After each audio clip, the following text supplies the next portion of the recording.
Hey everybody. So I'm going to go ahead. I get a lot of questions in.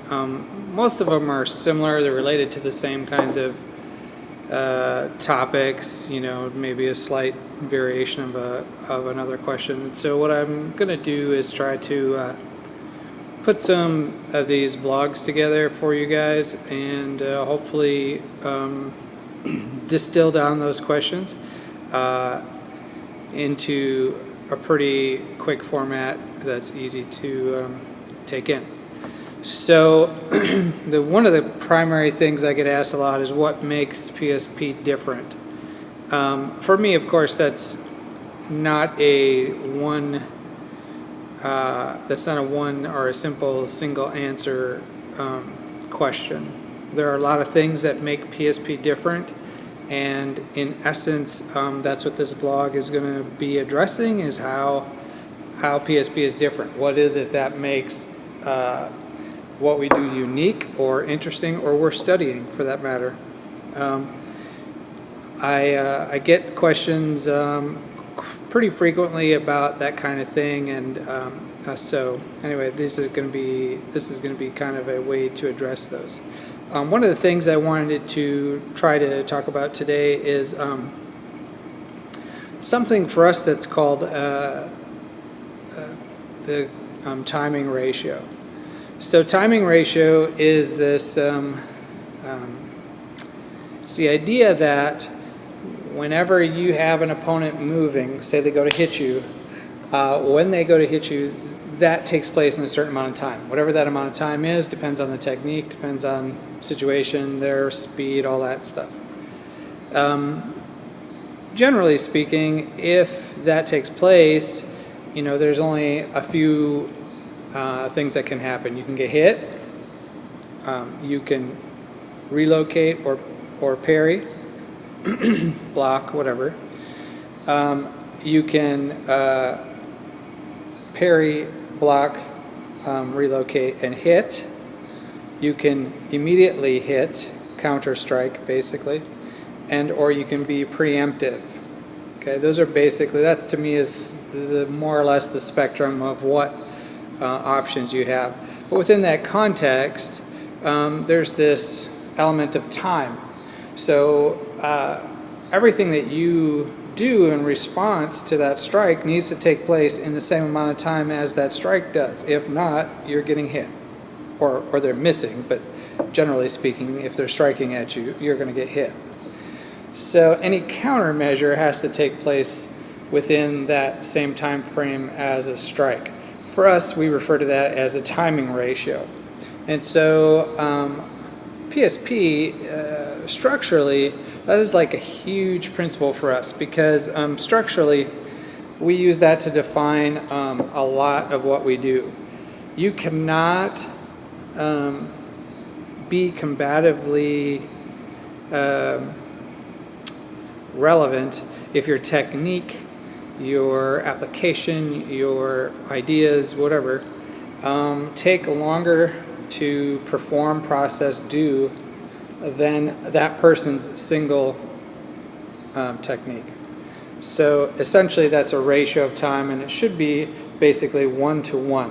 There are times when you can do a 1 to 1.5, meaning your thing finishes slightly after their thing finishes. The only way that that's possible is if you are disrupting, defending, disrupting, along the way in order to finish.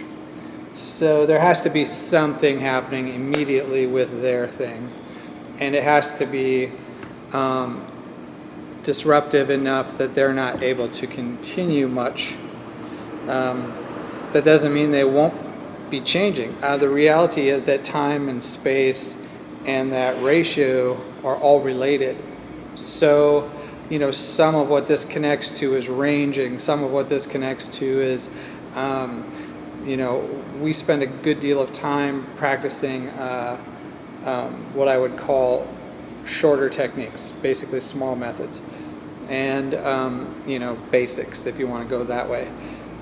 We look at the ratio, of course, and we also look at positioning. We look at countering. All those things have to take place within that 1-to-1 ratio.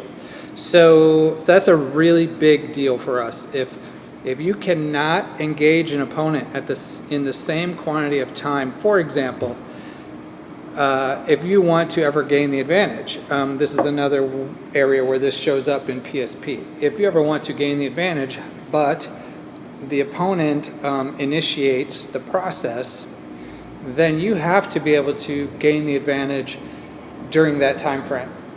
You can't do it later, you have to do it right then. If not, you're just defending. And that's okay, like defending yourself is a necessary thing, you have to do that. What you need to, what we work towards is defending ourselves and immediately countering.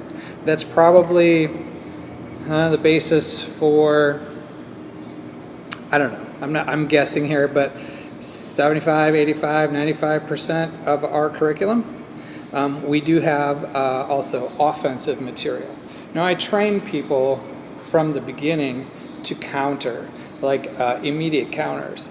And we do have some things in here that we use as strictly defensive measures, but they are also, we can stack them, so to speak, as countering methods as well.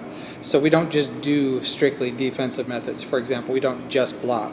If we block, we're doing it as a destruction.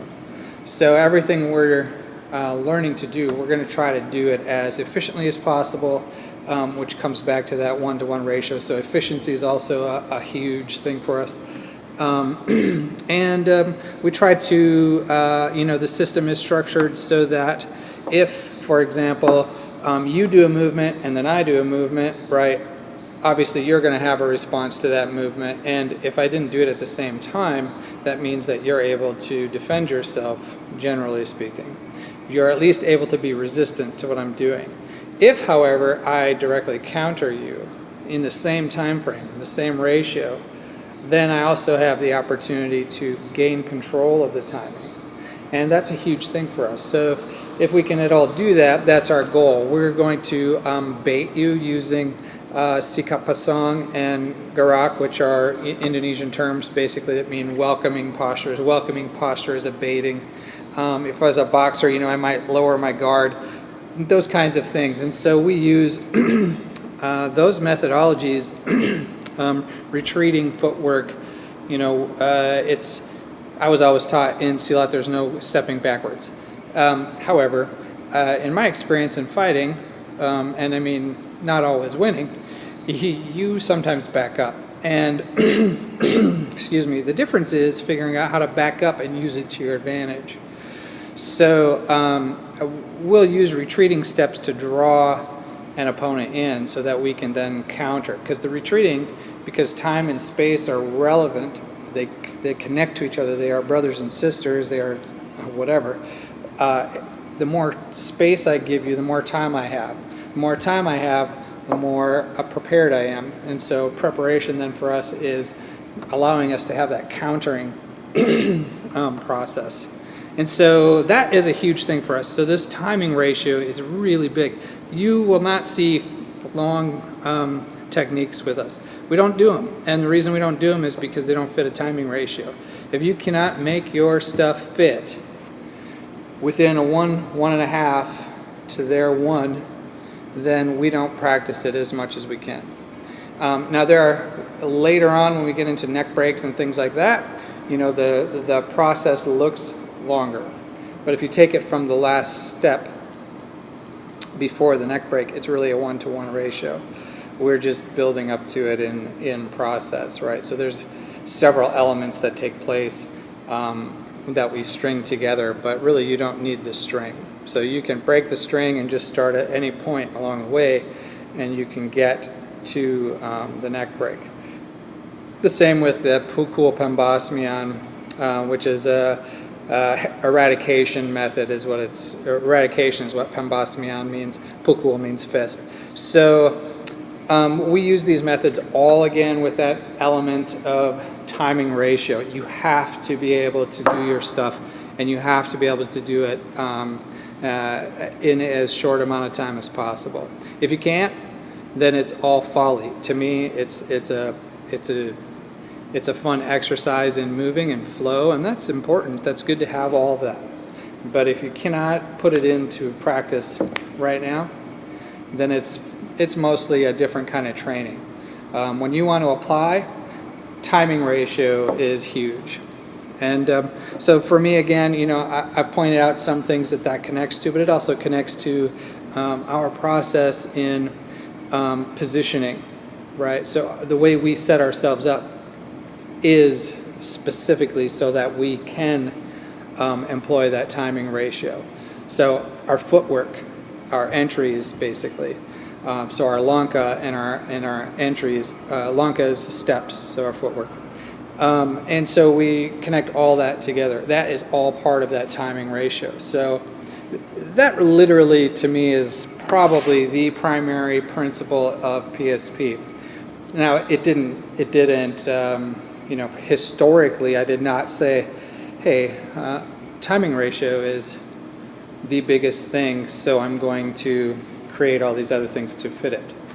What I did is I created all those other things because I knew they worked based off of fighting, actual fighting, getting beat up. Really, that's what happened a lot. I lost a lot. But in those losses, I learned what I needed to do the next time and the next time. And those things led me to the understanding of timing ratio. And so for an umbrella principle, that is a huge one for us. I would say that if you're looking around on the internet and you're watching other Silat guys, other Kali guys, other whoever, it doesn't matter, and they have, I did Kung Fu for a long time, and that is the same issue, right? Anytime you're putting combat effectiveness into your realm of training, you have to consider timing ratio. If you don't do that, you're doing other things. You're training, but you're doing other things, and it's not necessarily combat training. So everything we do is really based off of that. That's like a primary principle with us. And look around, you'll see it. I see it all the time. I see guys who have the best, most beautiful techniques while their guy that they're demonstrating on is just standing there, arms stuck out, legs stuck out, arms stuck out, and waiting and waiting. If it takes 2 or 3 seconds for you to do your technique and you're moving essentially twice or 3 times as fast as they are, if you can't do that 3 times as fast as a normal person can punch, then it's not going to happen. I'm sorry, but it's BS. So that's how I look at things. I know that's not always, some people just train like, oh, these are just ideas, these are just principles, and most of the time they're not principles. They're tactics or they're strategies or whatever. But they're just training for flow, or they're just training for idea building, and that's cool, right? That is absolutely a necessary thing. But you cannot do it strictly as your methodology, because if you do, you won't have any real skill when somebody tries to throw a beat down on you. So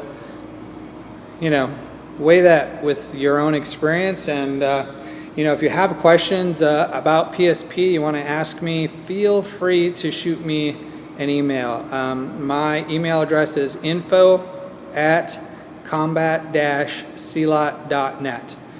info@combat-silat.net. So shoot me any questions you have, and I will do my best to answer them. This is an open forum. I don't have any secrets. I tell everybody, I show everybody. The reality is most people don't know what they're seeing, don't care about it because it's not flashy, it's not exciting. So, if there's stuff that I can share with you, let me know. I will absolutely do that. Thanks for checking it out. Later.